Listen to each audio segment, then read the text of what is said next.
Suara Bekasi, kerjasama Radio Dakta dengan Sekretariat DPRD Kota Bekasi. Rekan Dakta, saatnya kita masuk dalam segmen Dialog Suara Bekasi, kerjasama DPRD Kota Bekasi. Dan tema untuk siang hari ini antisipasi banjir saat hujan datang di Kota Bekasi. Bersama anggota Komisi 2 DPRD Kota Bekasi, Pak Daryanto, kami sapa terlebih dahulu. Selamat siang Pak Daryanto. Selamat siang, Assalamualaikum Mbak Uci, gimana kabar, sehat? Alhamdulillah baik, kabar baik juga Pak Daryanto? Baik juga, Alhamdulillah sehat Mbak Uci. Ini sedang kunjungan kerja ya Pak Daryanto? Iya, kemarin kita selain pembahasan RAPBD, karena bagaimanapun RAPBD kan tenggat waktunya sampai dengan tanggal 30 November besok, Mbak. Jadi mudah-mudahan bisa sesuai dengan waktunya. Iya. Amin. Tentunya memang sangat krusial sekali tentang RAPBD ini Pak ya? Iya betul. Ya. Karena kan bagaimanapun anggaran kita di tahun 2024 nanti ya bergantung dengan APBD yang ditetapkan nanti antara pemerintah kota dengan DPRD Kota Bekasi gitu Mbak Uci. Baik. Semoga ini bisa istilahnya sesuai dengan harapan masyarakat Pak APBD nanti ya. Amin. Baik. Tema kita antisipasi banjir saat hujan datang di Kota Bekasi. Nah, kemarin kita sudah musim panas ya Pak. Sekarang sudah masuki hujan, tentu ya perlu antisipasi nih Pak. Bagaimana kalau dari Komisi 2 melihatnya? Silakan. Iya, kemarin kami juga sudah membahas dengan dinas-dinas terkait seperti BMSPA dan juga Perkintan terkait masalah antisipasi banjir. Karena bukan hanya banjir yang nanti harus kita hadapi, juga di musim pancaroba ini juga tentunya kita harus waspada terhadap penyakit seperti demam berdarah dan lainnya. Sekarang kan banyak juga yang demam kan, warga-warga kita yang demam tinggi, yang pilek, batuk, gitu-gitu. Nah, itu juga menjadi antisipasi kita semua seperti itu, Mbak Uci. Ya. Baik, apa pembahasannya Pak dari Perkintan dan Dinas Bina Marga? Ya, jadi memang di dinas terkait yang menjadi relasi kita di Komisi 2, nah ini kita juga minta pencegahan jangan sampai terjadi banjir di Kota Bekasi pada umumnya seperti itu. Jadi kita berharap seperti kejadian awal kemarin itu kan sempat terjadi banjir ya di beberapa wilayah di Bekasi. Namun itu disebabkan oleh karena banjir kiriman yang disebabkan meluapnya kali Bekasi gitu. Tapi secara umum di daerah-daerah perumahan dan lainnya memang alhamdulillah belum terjadi kebanjiran kita tidak harapkan seperti itu Mbak Uci. Ya, padahal kayak hujannya cuma sebentar Pak ya, tapi durasinya intensitasnya ya. Iya, memang ada beberapa wilayah. Nah makanya kemarin dari dinas terkait juga sudah menjabarkan beberapa program untuk penanggulangannya seperti misalkan normalisasi saluran dan juga mulai normalisasi calon saluran induk dan juga pembuatan saluran-saluran yang memang menjadi aspirasi dari masyarakat baik melalui dinas maupun melalui anggota dewan, melalui pokok-pokok anggota dewan seperti itu Mbak. Pak, kalaupun pemetaan dari pemerintah Kota Bekasi bahwa ada beberapa titik Pak ya menjadi langganan banjir, bagaimana melihatnya? Ya, jadi berdasarkan perencanaan yang sudah kita sepakati kemarin, memang untuk beberapa titik itu sudah kita antisipasi. Seperti contoh ada pembangunan 2 folder nanti di tahun 2024 Mbak. Itu ada tambahan 2 folder lagi, yaitu di Villa Indah Permai ya, Villa Indah Permai itu di wilayah Bekasi Utara, dan juga di MGT itu Mutiara Gading Timur di Mustika Jaya juga nanti akan kita di tahun 2024 juga udah bersiapkan untuk penambahan folder gitu Mbak. Dan juga tentunya kita harapkan juga penanggulangan yang ada ini terus berkesinambungan gitu. Jadi bukan hanya bicara sektoral. Nah sebenarnya Kota Bekasi kita sudah punya Mbak yang namanya drainase, perda tentang drainase. Dan harapan kita dengan adanya perda drainase ini pemerintah kota agar segera membuat blueprint tentang drainase. Jadi blueprint induk agar kita dalam penanggulangan banjirnya itu tidak secara sektoral, tidak per wilayah, tapi bicara secara menyeluruh. Kita harapkan juga nanti perda ini bisa segera direalisasikan seperti itu Mbak. Iya, Pak kalau isi perda itu apa Pak? Istilahnya kan memang setiap tahun selalu urgent Pak ya? Iya, betul. Jadi memang perda itu kalau kita kan buat perda secara global, memang secara teknisnya itu nanti ada di keputusan wali kota gitu. Nah makanya yang nanti akan membuat teknis adalah peraturan dari wali kota itu sendiri. Nah sampai saat ini memang belum ada blueprint yang dikeluarkan oleh pemerintah kota, dan harapan kita dari DPRD yang sebagai pengusul perda ini, nah ini juga harus bisa segera laksanakan dan bisa segera direalisasikan tentang perda drainase dan juga blueprint drainase Kota Bekasi gitu. Iya. Mungkin bisa dijelaskan Pak awal dari perda ini ada Pak? Iya, awal perda ini ada karena memang kita melihat yang tadi Mbak Ulfi sampaikan dan juga masyarakat tahu ya bahwa langganan banjir ini kan juga terus menerus dan berulang kembali. Makanya harapan kita sekali lagi dengan adanya perda ini kita mendorong pada pemerintah untuk kita buatkan payung hukumnya itu perda drainase dan pemerintah segera membuat teknisnya tentang bagaimana blueprint drainase yang ada di Kota Bekasi. Jadi kita hanya menyiapkan payung hukumnya nih Mbak gitu. Dan harapan kita pemerintah kota bisa segera lah terutama di dinas terkait seperti di BMSDA ini bisa merealisasikan hal tersebut itu. Memang mereka sudah buat sih tapi sampai saat ini belum tuntas itu. Pak, kalaupun lihat sistem drainase di Kota Bekasi ini seperti apa, Pak? Iya, jadi memang kita kan dari anggaran dulu ya, Mbak ya. Jadi kan gini, dari pembahasan kemarin kita BMSDA itu termasuk salah satu dinas yang mempunyai anggaran terbesar. Nah itu BMSDA itu kurang lebih untuk tahun 2004 aja itu sekitar 620 miliar. Nah 620 miliar itu diantaranya 300 miliar itu untuk jalan dan 236 miliar itu untuk saluran atau drainase. Dan ini juga nilainya fantastis kan cukup besar gitu. Nah makanya harapan kita dengan nilai besar ini juga bisa menyelesaikan permasalahan atau minimal mereduksi permasalahan banjir yang ada di Kota Bekasi itu Mbak. Iya. Berarti istilahnya anggaran untuk ini cukup besar Pak ya? Cukup besar gitu. Jadi kita bersyukurlah pemerintah Kota Bekasi ini kita sebenarnya menganggarkan pembangunan itu kita cukup besar dari BMSD aja yang saya tahu itu 620 miliar, terus di perkintannya itu 530 miliar, jadi sekitar 150 miliar triliun ya. Iya. Jadi cukup besar, hampir 20% anggaran pembangunan di Kota Bekasi. Kita patut bersyukurlah dengan hal itu. Gitu. Iya. Dengan anggaran tersebut sudah terlihat terserapkah Pak di akhir tahun ini? Kalau yang bicara 2023 ini sudah hampir terserap semua. Karena kemarin juga ada di perubahan. Perubahan juga sekarang sudah mulai direalisasikan dari dinas tersebut. Kemarin saya juga sudah melihat beberapa kegiatan yang mereka sudah laksanakan. Ada juga yang baru dilakukan pengukuran. Tapi harapan kita semua itu bisa selesai sebelum akhir tahun, gitu. Sebelum tahun anggaran ini selesai. Jadi harapan kita juga, jadi permasalahan-permasalahan yang ada di masyarakat seperti halnya banjir itu bisa tereduksi, bisa tertanggulangi. Nah contoh, saya kan di Dapil 1 di Bekasi Timur dan Bekasi Selatan. Nah kemarin pun kita sudah, saya melihat secara langsung pengerjaan saluran induk di di Jalan Agus Salim. Nah itu memang seringkali banjir karena memang tidak ada saluran yang induknya langsung ke sungai itu. Nah kemarin sudah dikerjakan dan alhamdulillah dari hujan kemarin ternyata sekarang lebih cepat surut. Dan juga di beberapa wilayah perumahan itu juga sudah dilakukan normalisasi dan juga penggantian saluran yang tadinya saluran mampet juga sekarang sudah dirapikan. Dan alhamdulillah juga kemarin setelah hujan yang kemarin jadi banjir juga sudah tidak ada lagi seperti itu Mbak. Mungkin ketika musrembang gitu Pak ya, ataupun sedang rasa juga itu keluhannya paling banyak Pak ya, infrastruktur kemudian banjir ya Pak. Betul. Nah ini juga saya informasikan melalui Radio Data ini. Jadi masyarakat sebenarnya bisa melakukan usulan pembangunan melalui tiga jalur.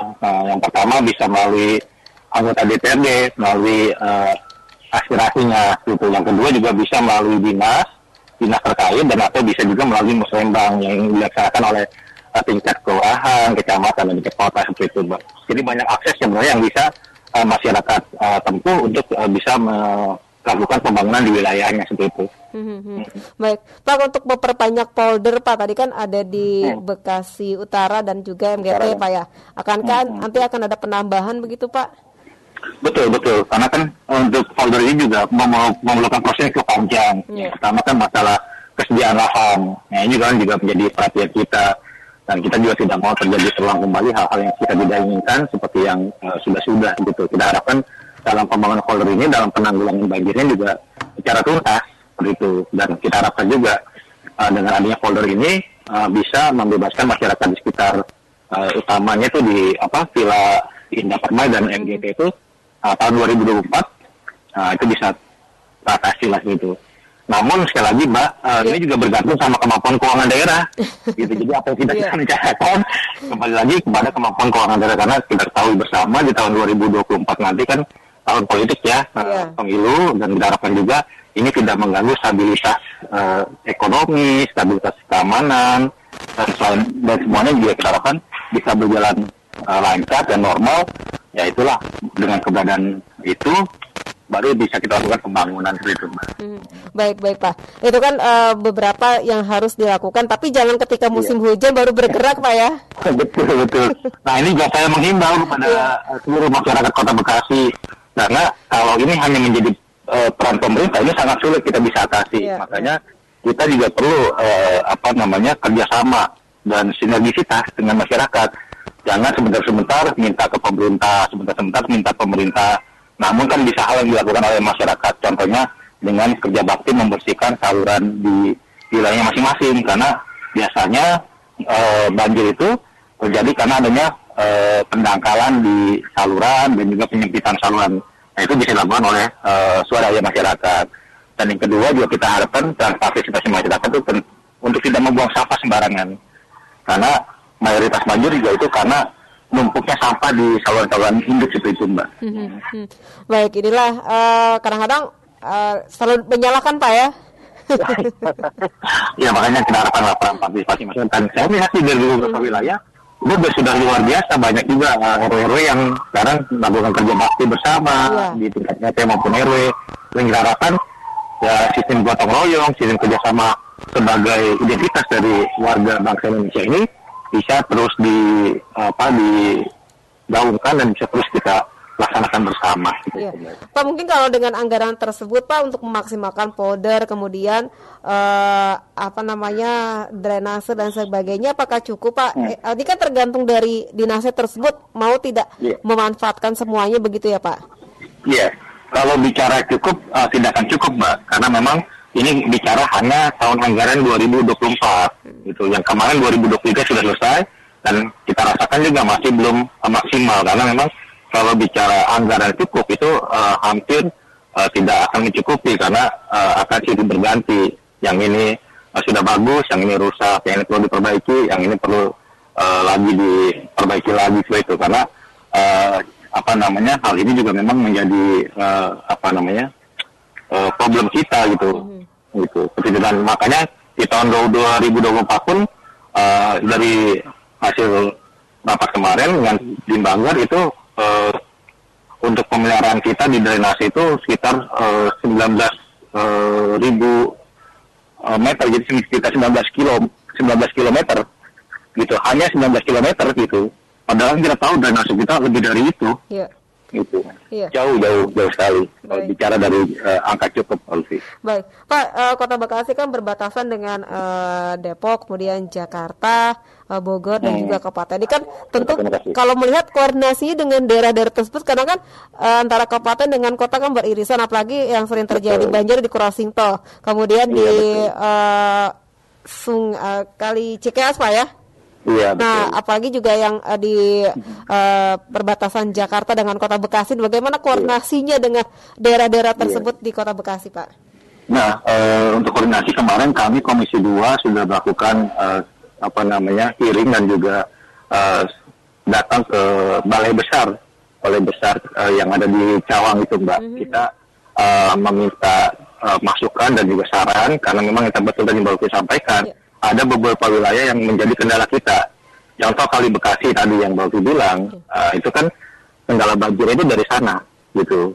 Jadi yang backwater dari sekitar Kartini itu, di sekitar Kartini kalau di wilayah Bekasi Timur, terus Bekasi Jaya di RW 8 yang kemarin juga banjir, yang nggak hujan tapi tiba-tiba banjir.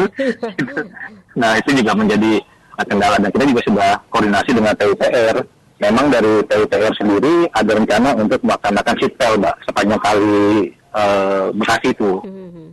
Nah, hanya sampai saat ini kan baru terrealisasi sesi pertama, tahap 1, yaitu dari wilayah Kemang sampai dengan perbatasan Pekayon, gitu.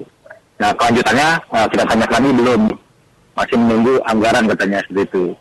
Nah, terus yang kedua juga penyebab banjir di Bekasi Timur yang kami amati juga itu akibat menyempitnya kali Bekasi kali Busa yang ada di Ganda Agung, gitu Mbak. Karena kan Ganda Agung sana itu kan sudah masuknya wilayah kabupaten, Kabupaten Bekasi. Nah itu juga kita tidak bisa terlalu intervensi terhadap wilayah-wilayah tersebut, gitu. Makanya dari polder Aren Jaya, nah pembuangan air kita ke Kali Bekasinya adalah melalui Kali Busa. Nah itu juga melalui wilayah Kabupaten Bekasi. Nah itu tidak bisa kita intervensi terlalu jauh. Kita sudah komunikasi juga dengan waktu itu dengan DPRD Kabupaten Bekasi. Nah itu kewenangan ada di Jawa Barat, Mbak. Seperti itu.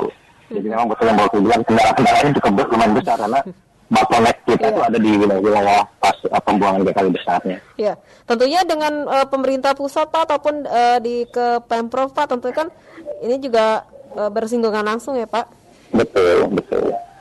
Ya, makanya kita harapkan juga sinergisitas dari pemerintah pusat dan juga pemerintah provinsi. Nah, ternyata bukan hanya itu Mbak yang pernah saya sampaikan juga. Kita berharap juga sebenarnya ada BKT. BKT itu kan milik pusat ya, pemerintah pusat. Iya, benar. Atau DKI. Nah, itu juga harapan kita sebenarnya perbatasan kita juga di sana di wilayah Harapan Indah itu kan kalau bisa membuang air ke sana ke BKT, saya pikir juga salah satu solusi untuk menanggulangi banjir yang ada di wilayah Harapan Indah dan sekitarnya gitu Mbak. Namun kembali lagi itu kan keputusan ada di pemerintah pusat dan pemerintah provinsi sekali lagi. Nah, itu yang masih sampai saat ini kita kesulitan dengan hal-hal tersebut seperti itu Mbak. Iya. Tapi balik lagi juga kepada masyarakat, misalkan kita sudah membuat BKT sudah ada, tapi air tidak ke sana, ada apa ini begitu ya Pak? Ya, karena memang tergantung dengan regulasi yang ada, karena pemerintah dari regulasi yang ada kita belum diperkenankan untuk wilayah untuk hal tersebut. Namun sekali lagi kan kita minta kebijakan agar mubazir kan sebenarnya BKT besar tapi airnya cuma sedikit, masih bisa lah ditampung dengan tambahan air dari Kota Bekasi. Namun kembali lagi bicara regulasi yang memiliki kewenangan itu adalah di pemerintah pusat. Iya, pasti kan Pak deg-degan juga Pak ya, sudah musim hujan Pak. Iya, betul sekali. Makanya saya sangat memahami lah apa yang menjadi keresahan dari warga masyarakat Kota Bekasi pada umumnya, dan tentunya di Bekasi Timur pun juga banyak titik banjir sampai saat ini juga menjadi perhatian kita. Contoh di Aren Jaya, di Puras 3, di Duren Jaya itu dari RW 10 sampai dengan RW 12 itu hampir rutin tuh. Kalau hujan besar ya udah mereka was-was gitu kan, seperti itu. Di Bekasi itu Purnas 3 masih Pak menjadi langganan banjir Pak? Purnas 3 ada beberapa wilayah yang memang masih juga, karena kan ini juga harus mulai juga kemarin kita sudah minta juga untuk normalisasi untuk kali di Purnas 3 itu yang arah ke folder dan Jalan Nusantara pun kelihatannya juga dulu kan baru pada saat baru pertama dibuat itu saluran induk yang besar, ya kan? Nah itu cepat surutnya, tapi setelah kesini kayaknya udah mulai agak penyempitan dan udah harus mulai dinormalisasi kembali gitu. Baik. Kami juga mengundang rekan Dakta untuk bergabung bersama kami di 0815110707. Pak, sebelumnya kami juga pernah dimention Pak dari Cijambe Pak yang crossing tol kilometer 19 itu bagaimana Pak sebenarnya Pak? Ini kan juga sampah kemudian juga antisipasi banjir Pak. Ya itu memang kembali lagi kan di situ ya memang crossingan itu juga menjadi salah satu penyebab ya penyebab banjir itu yang memang saat ini perbatasan kita masih perbatasan ya karena antara Jakarta dengan Kota Bekasi dan kita juga sudah minta kepada dinas terkait untuk segera menyelesaikan hal itu sih Pak. Ya, tapi ini juga berbatasan dengan kabupaten Pak. Pasti kalau kabupaten bilangnya kota dan sebagainya, tapi itu wilayah kabupaten. Nah itulah kendala-kendala yang ada yang terjadi kalau kita bicara perbatasan seperti itu sih Pak. Karena memang satu sama lain kewenangannya yang memang sulit untuk kita pastikan. Baik. Pak, dan nanti kita jeda sejenak, nanti kita akan lanjutkan kembali. Kami mengundang rekan untuk bergabung bersama kami di 081511100707 atau di 02188163. Suara Bekasi, kerjasama Radio Dakta dengan Sekretariat DPRD Kota Bekasi. Rekan Dakta, kami lanjutkan kembali dialog Suara Bekasi DPRD Kota Bekasi antisipasi banjir saat hujan datang di Kota Bekasi bersama anggota Komisi 2 DPRD Kota Bekasi Daryanto. Silakan rekan Dakta bergabung bersama kami di 081511107107. Pak Daryanto, titik mana Pak atau wilayah kecamatan mana Pak yang memang paling rawan banjir ini Pak? Jadi kalau secara keseluruhan memang ada beberapa titik ya. Contoh kan di Pondok Gede, di Jatiasi itu, di PIP, Bekasi Timur juga masih menjadi hampir rata-rata sih Mbak kalau bicara Kota Bekasi ya, itu masih menjadi beberapa titik banjir gitu. Iya, tapi jangan hanya terfokus di Jatiasi, padahal di tempat lain pun ada Pak ya? Hampir ya, betul. Makanya kan itu tadi bicara Mustika Jaya, kita sudah ada siapkan folder, bicara Bekasi Utara, juga sudah siapkan folder, bahkan nanti juga akan dibangun sumur resapan juga beberapa titik, kita kurang lebih 10 titik lah itu juga bisa disiapkan gitu kan. Drainase juga nanti juga akan lebih diperbanyak, gitu. Tanggul juga akan dibangun, direhabilitasi. Itu tanggul kalau nggak salah laporan kemarin itu sekitar 2,6 km yang akan disiapkan untuk di tahun 2024. Jadi memang saya pikir pemerintah kota dan kita semua juga harus serius karena bicara dari BMKG, dari Badan Meteorologi dan Geofisika itu juga curah hujan di tahun 2024 juga cukup lumayan dan harapan kita juga menyejukkan biar pemilunya nggak terlalu panas gitu. Basah-basah karena banjir Pak ya.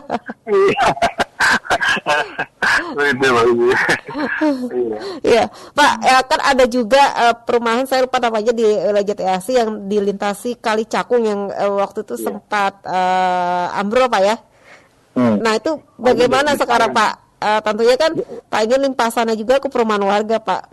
Iya, itu kalau nggak salah di Pekayon ya, di RW 7. Waktu itu saya juga dengan dinas terkait juga sudah melihat dan sekarang sudah diperbaiki lah, sudah pertengahan tahun yang lalu itu sudah diperbaiki dan alhamdulillah makanya pada saat banjir kali Bekasi meluap, ya alhamdulillah kemarin tidak terjadi banjir di wilayah itu. Kalau yang lalu karena memang tanggulnya jebol, itu banjir di wilayah itu di samping Naga di perumahannya kalau nggak salah di Pekayon gitu. Dan sekarang alhamdulillah sudah itu. Iya.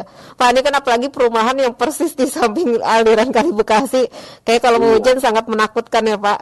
Betul, itu kan memang kendala kita di situ aja sih Mbak. Kalau memang kadang-kadang kan nggak hujan, nggak apa di kita nggak hujan atau di wilayah mereka banjir seperti Kartini itu Mbak. Kartini karena backwater dari Kali Bekasi itu dan juga di pinggiran RW 8 tuh yang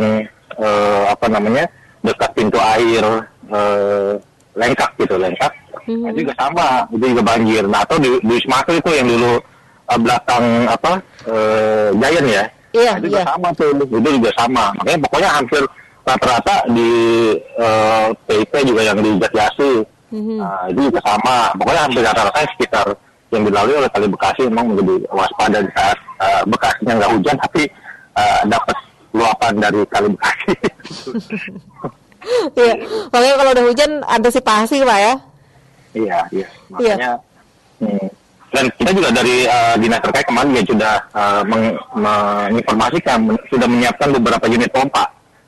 Unit pompa untuk antisipasi wilayah-wilayah yang memang rawan akan bencana banjir gitu. Sudah siapkan beberapa pompa Mbak. Jadi dari dinas BNSDA juga sudah menyiapkan pompa untuk mobil pompa gitu. Ya, kalau untuk penyediaan mobil pompa ini bagaimana Pak? Iya, jadi ini sifatnya emergency Mbak. Jadi misalkan ada wilayah perumahan yang memang banjir dan itu dikarenakan dampak ini, itu bisa dibantu dengan mobil pompa itu. Itu. Sifatnya emergency. Oh iya, katanya kan untuk pengadaannya bagaimana Pak kalau dilihat? Kalau pengadaannya kan kita sudah ada rumah pompa masing-masing kan. Contoh kita di Bekasi Timur yang saya tahu itu rumah pompa di Lengkak itu, di Gandagung itu sudah ada. Kemarin sudah diperbesar dan juga di perumahan irigasi juga sudah ditambah pompanya menjadi 2 dan juga di di Kartini juga rumah pompanya juga sudah diperbesar dan memang sudah baru juga seperti itu. ada beberapa yang sudah ini. Tapi wilayah lain saya nggak memantau sih, Pak. Yang saya pantau di wilayah timur dan selatan gitu. Tidak ambil sendiri. Tapi kalau untuk perawatannya dilihat bagaimana, Pak? Untuk perawatan memang rutin dilakukan.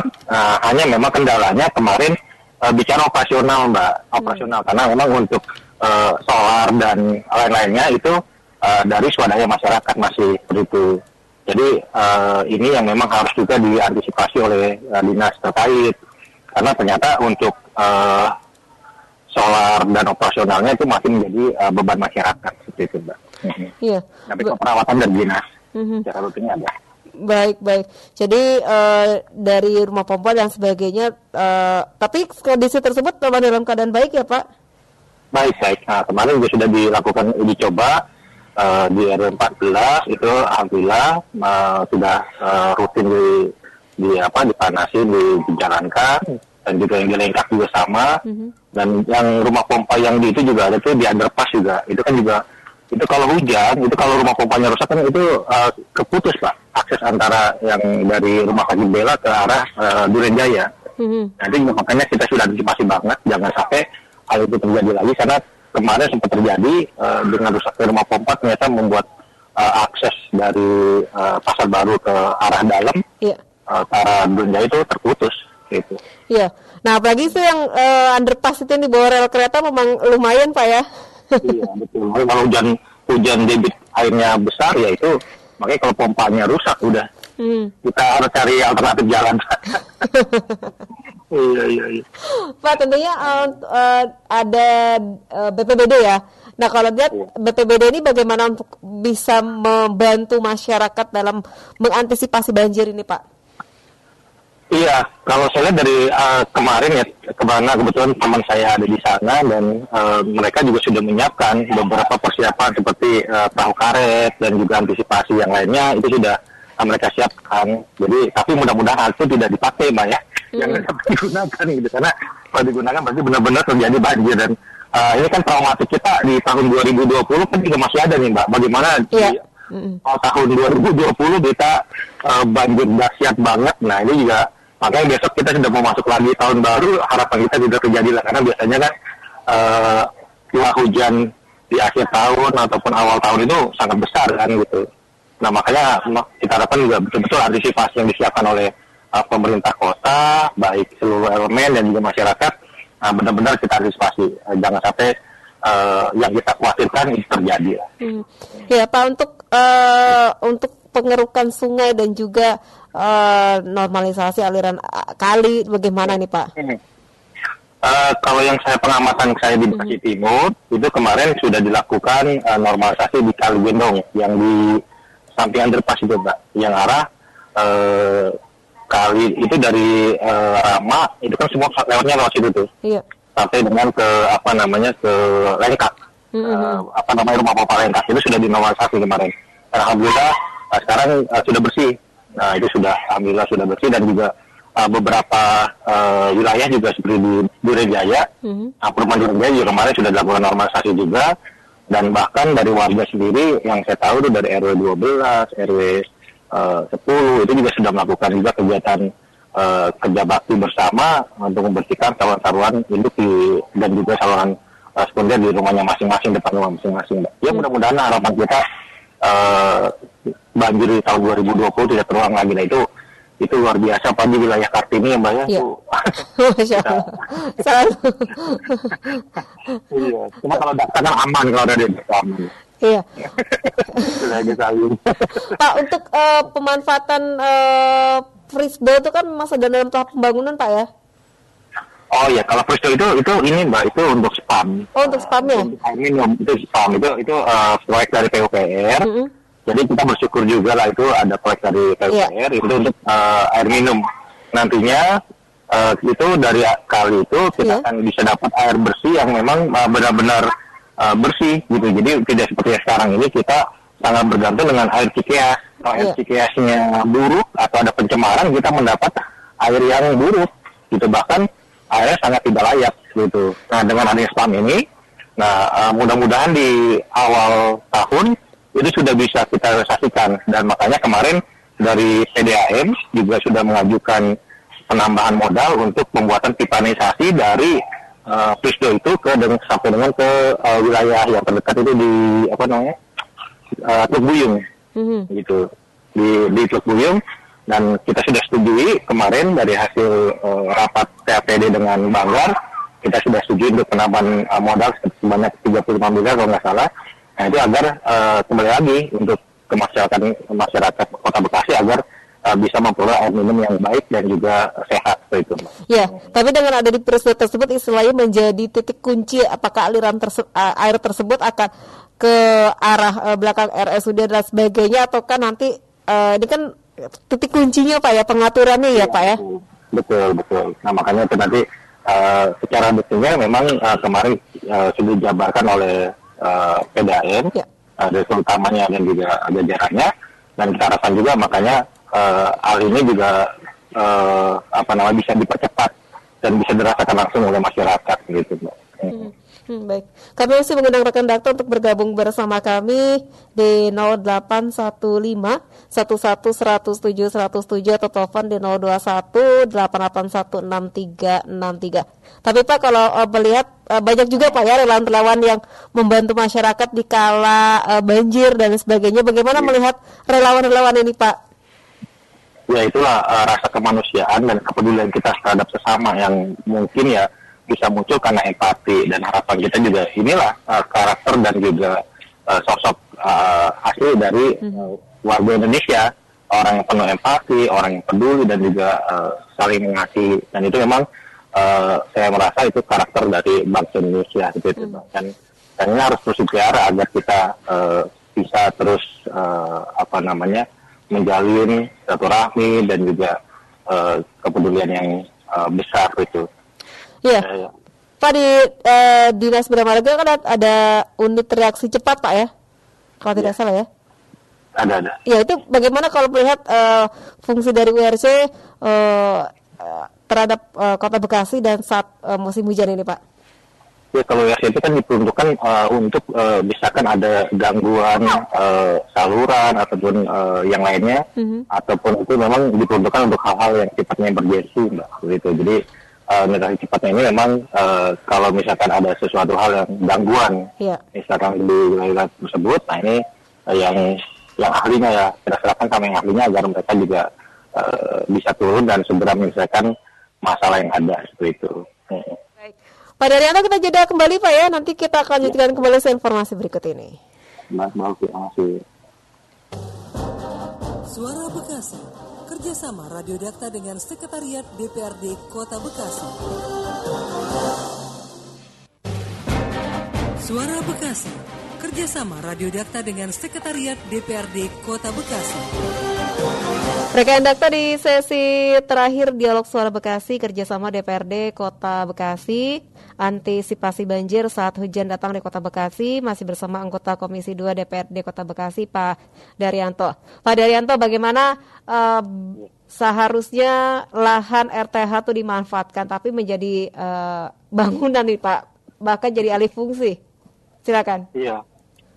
Nah, iya memang ini masalah RTH juga kemarin menjadi permasalahan yang cukup jadi perhatian kita Mbak, karena dari RTH kita yang ada yang memang sudah minim tapi dimanfaatkan untuk hal-hal lain, dan ini juga kita harapkan kepada dinas terkait khususnya Pertintan ini juga bisa mendata agar tentunya kita berharap kualitas udara dan juga daya serap air di tanah ini juga bisa maksimal seperti itu. Ya, kurang lebih seperti itulah Mbak. Tapi kan harus ada regulasi tertentu bahwa kan ini memang untuk resapan air dan sebagainya, Pak. Iya betul sekali. Makanya dari data yang kita punya ini masih jauh dari dari batas akhir yang 30%, sedangkan kita baru hanya sekitar kurang dari 15%, Mbak. Nah, ini makanya pemerintah kota juga dalam hal ini terus menambah RTH kita yang ada dengan cara pengadaan seperti itu. Namun kan tentunya untuk pengadaan tersebut juga membutuhkan waktu dan juga biaya gitu. Makanya kita harapkan juga untuk wilayah-wilayah dan juga khususnya perumahan-perumahan ya Mbak, perumahan yang memang agar bisa segera menyerahkan RTH-nya kepada pemerintah Kota Bekasi gitu. Tapi sejauh ini memang sudah semuanya, Pak? Ada yang belum, makanya kemarin juga ada beberapa aduan dari masyarakat. Contoh kemarin di Bekasi Utara ya, itu ada RTH-nya yang disewakan untuk sarana lain itu. Dan itu kemarin juga aduan itu sudah kita fasilitasi. Dan kemarin juga dari dinas terkait, Dinas Tata Ruang juga akan memberikan surat teguran kepada wilayah tersebut. Dan juga kemarin di Mustika Sari ya, itu juga sudah ada juga kemarin melakukan hal yang sama. Ternyata ada penggunaan lahan hijau ataupun RTH yang digunakan juga oleh pihak ketiga. Nah, itu juga memang hal-hal itu yang kita minta kepada Dinas Tata Ruang khususnya untuk mengambil tindakan tegas terhadap hal-hal tersebut. Iya, Pak, kalau untuk penambahan RTH masih memungkinkan tidak, Pak? Memungkinkan, karena memang dari undang-undangnya sendiri kita diperbolehkan untuk membeli lahan ataupun penambahan peningkatan lainnya. Ya, contoh kan dengan folder sendiri kan juga akan menambah RTH kita juga kan, di folder dan juga lainnya, dan juga sekarang malah juga kita diperbolehkan juga untuk menyiapkan sarana-sarana untuk ruang terbuka hijau. Itu sudah diperbolehkan. Di mana lagi nih Pak untuk menambah RTH, Pak? Yang mungkin dalam tahap awal kita ini adalah kita mendata perumahan-perumahan yang belum menyerahkan RTH-nya atau RTH-nya masih kurang. Gitu. Jadi sebenarnya kan kewajiban dari pengembang itu harus menyerahkan RTH-nya minimal secara besar itu 6%. Nah, itu yang lagi kita kejar semua, mana perumahan-perumahan yang belum menyelesaikan kewajibannya. Dan kemarin Dinas Tata Ruang juga sudah memberikan laporannya, dan kita harapkan ketegasan dari dinas terkait untuk yang tadi Mbak Ulfi bilang itu ya kan aturan sudah ada. Ya, tinggal dijalankan dan dipertegas begitu. Karena dengan hal itu kan kewajiban dari pengembang untuk menyiapkan hal tersebut seperti itu, Mbak. Iya, Pak, misalkan pembangunan gedung ataupun perumahan dan sebagainya, tapi mereka sudah memenuhi syarat untuk bisa mengendalikan banjir, ada drainase dan sebagainya, nggak masalah ya Pak ya? Iya, karena kan memang syarat perumahan itu juga harus menyiapkan folder, semacam folder gitu ataupun